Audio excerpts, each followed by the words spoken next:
ask the age-old question. No. No. No. I tried so hard not to mention anything, and you fucking remembered. Damn it. Who will advance to the semifinals of the Cruiserweight Classic? That's not what you were originally going to say. The world will never know. We had two good matches, though. We did. We had two good matches that were very, very oppositely styled.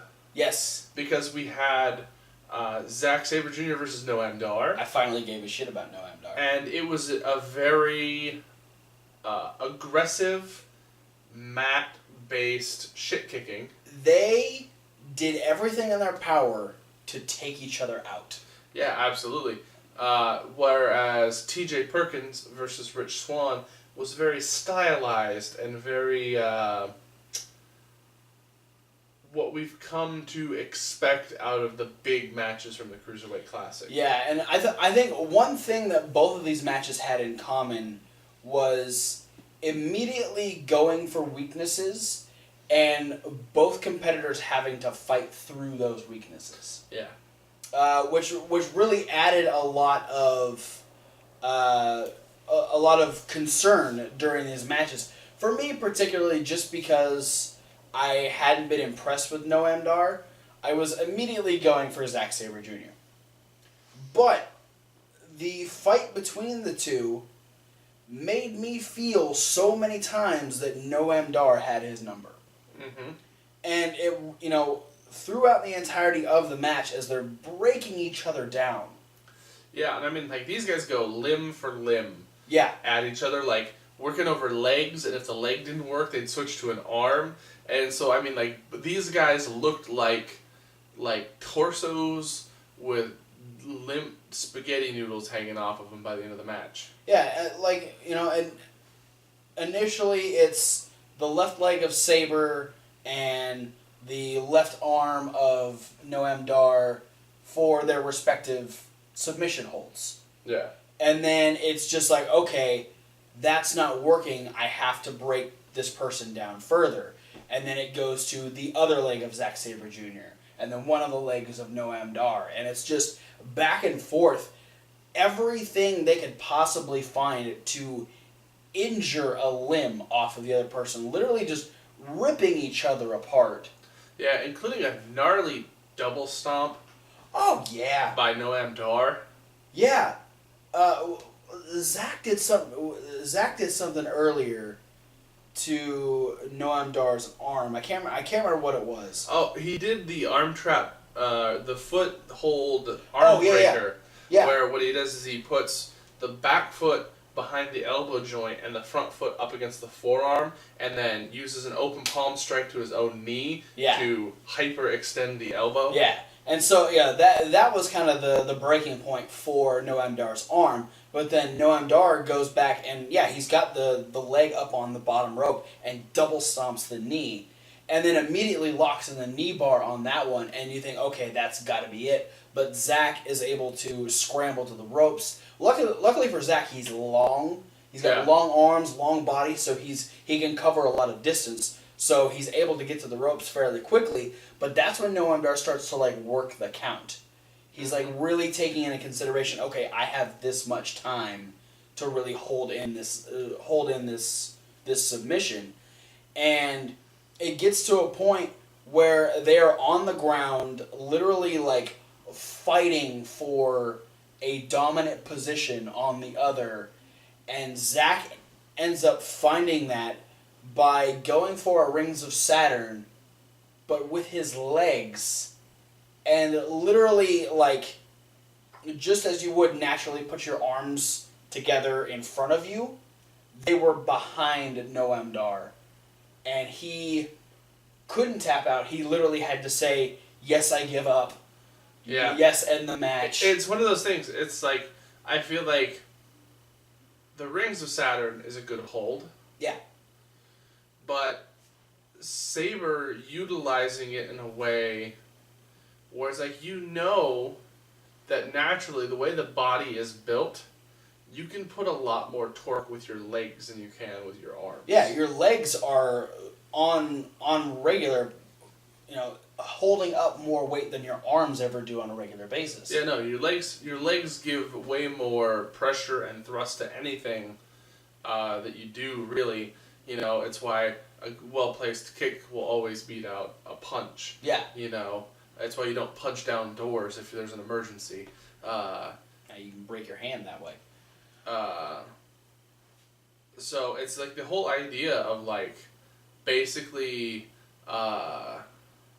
turning Noam Dar's shoulders into a thigh master. And like usually you watch. And then, but like to add insult to injury, he started headbutting him in the shoulder. Yeah, just to make sure that submission was enough. It was like just using everything he possibly can. It was like when Noam Dar had the knee bar on Ho Ho Loon. And started kicking him in the was back. Like stomping on his back. Yeah. It's just like, it's like, okay, the submission hold by itself might not work, so why don't I beat on him at the same time? Yeah, just to add a little bit more. So, Zack Sabre Jr. Moving on to the semifinals where he'll face Gran Metalik. Yeah, and then after the match, neither of these guys could like really successfully stand up. Drake is legitimately holding them up. Like, Zack is able to stand a little bit more because one of his legs still kind of works and he's kind of like hopping around. And Noam Dar's actually leaning on Drake. He's like cradled into the side of Drake. And so Drake announces Zack as the winner. They both crumble. They end up giving each other like half a hug. And it's just like the most broken I've ever seen two wrestlers. They tried so hard. So, yeah, I finally gave a shit. So far.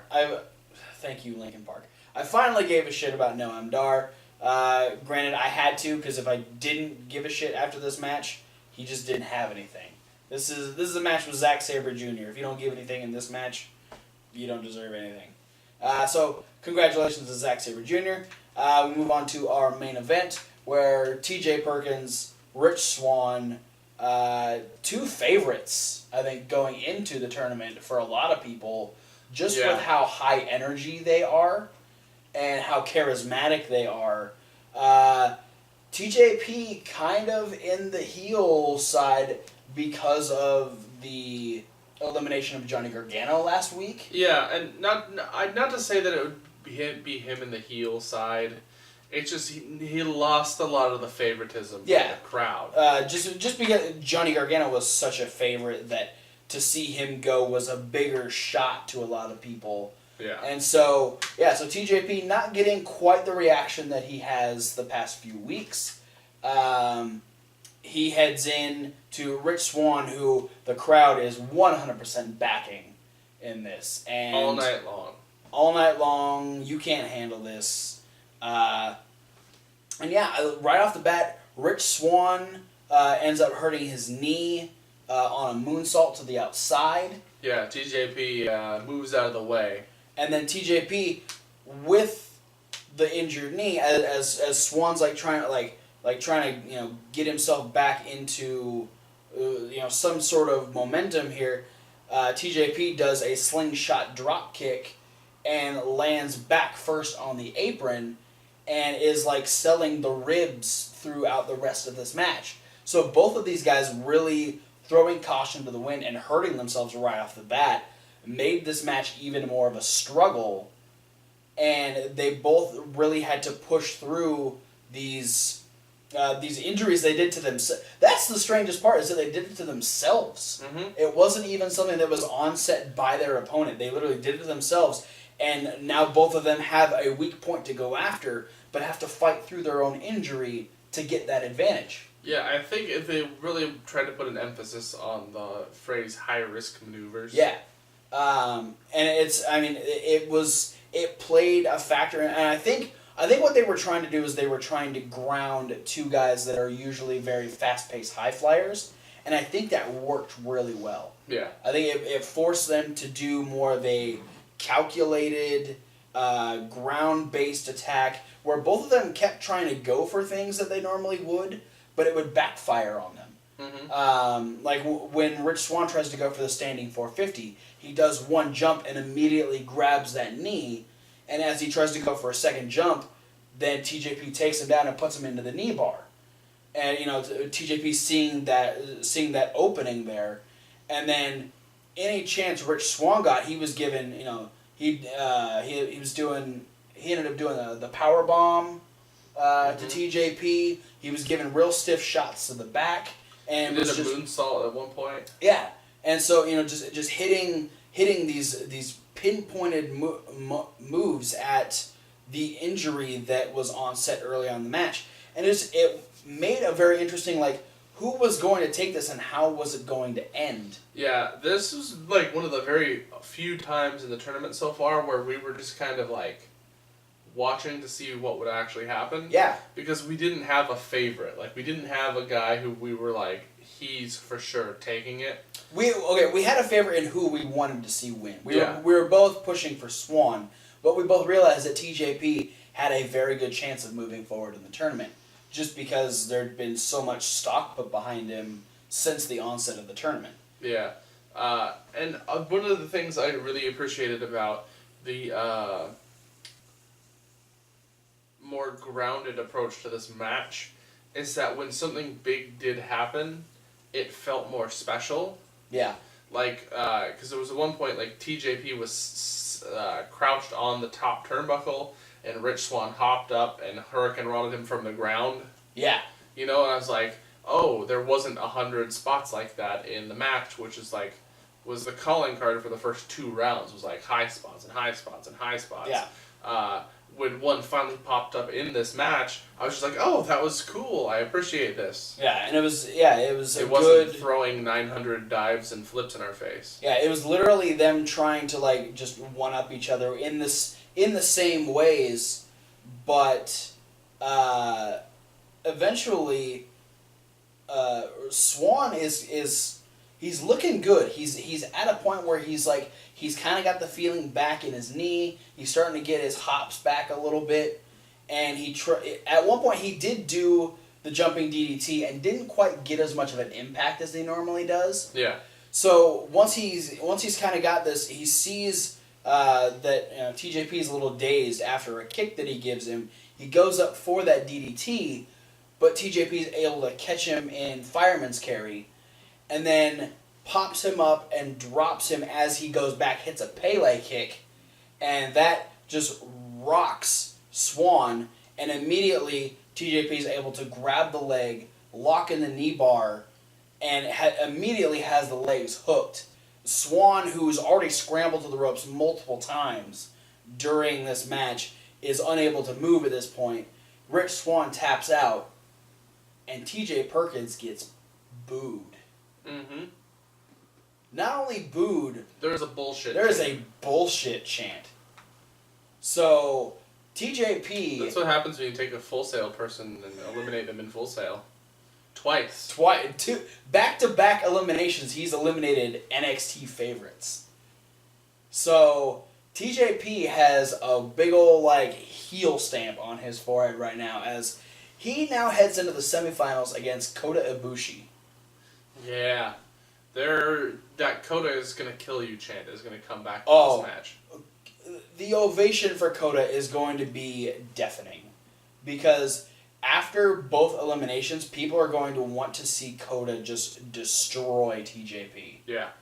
And TJP is going to have one hell of a battle, not only going against Kota, but having the crowd so firmly against him is going to be very difficult to try and combat in that sort of situation, especially when it's going to be live on the network. Yeah, so that's what we got left for the Cruiserweight Classic is the live finale. Yeah. The semifinals and the finals both taking place here.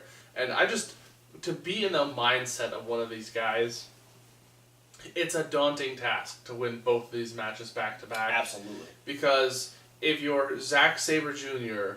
or Gran Metalik, you have to beat Zack Sabre Jr. or Gran Metalik, and then in the same night also beat either TJ Perkins or Kota Ibushi. Yeah.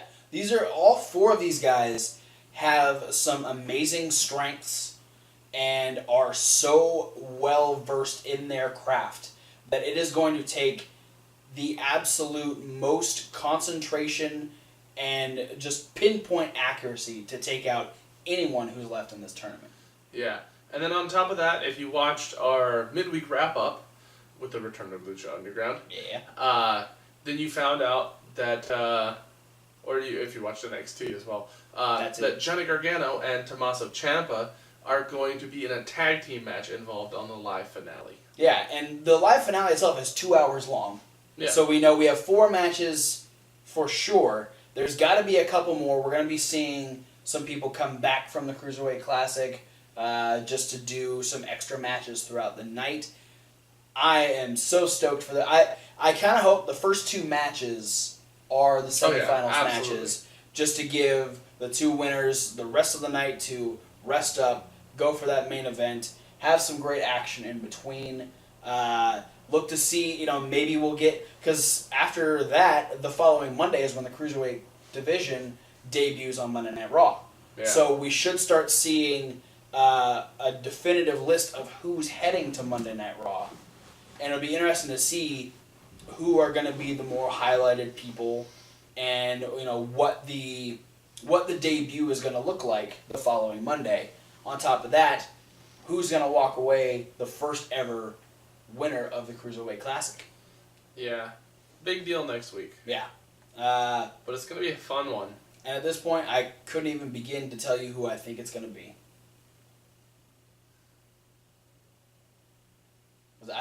I didn't expect TJ Perkins to go over Johnny Gargano. So the fact that he's in a semifinal, I can't... Yeah, right now, where we're looking at is my predictions, Zack Sabre Jr. and Kota Ibushi. Yeah, making it to the live finale, for sure. I expected, on the other hand, though, Tozawa instead of Gran Metalik. And then I also expected Johnny Gargano instead of TJ Perkins. Yeah. So it's the first time in a while where we're like, anything can really happen.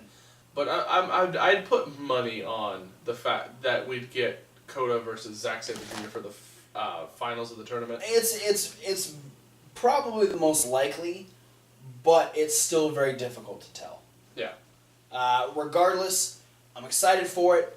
It's gonna be insane. So look forward to us talking about it next week on episode 118. But for now, thanks for watching. It's gonna be the last week with Cruiserweight Classic. Yeah, let's hope the Dusty Classic's coming back sometime soon. On that note, don't forget to like and comment and subscribe. And be sure to click all the links down in the description. All of our social medias are down there. For those of you that are watching us on the regular, if you want to listen to us for our 4 main reviews every week, check out the podcast link down in the description. Over at the SoundCloud. There's an extra podcast this week as we give an in-depth review of Chikara's King of Trios from last weekend, so be sure to check that one out as well. But for those of you that are here on the YouTube, you get extra videos like this. Coming up next, you're going to be getting Backlash predictions. If you want even more video content, you want to head over to Reasonable Wrestling Fans. Yeah, reasonable with a W in front of it, just like wrestling.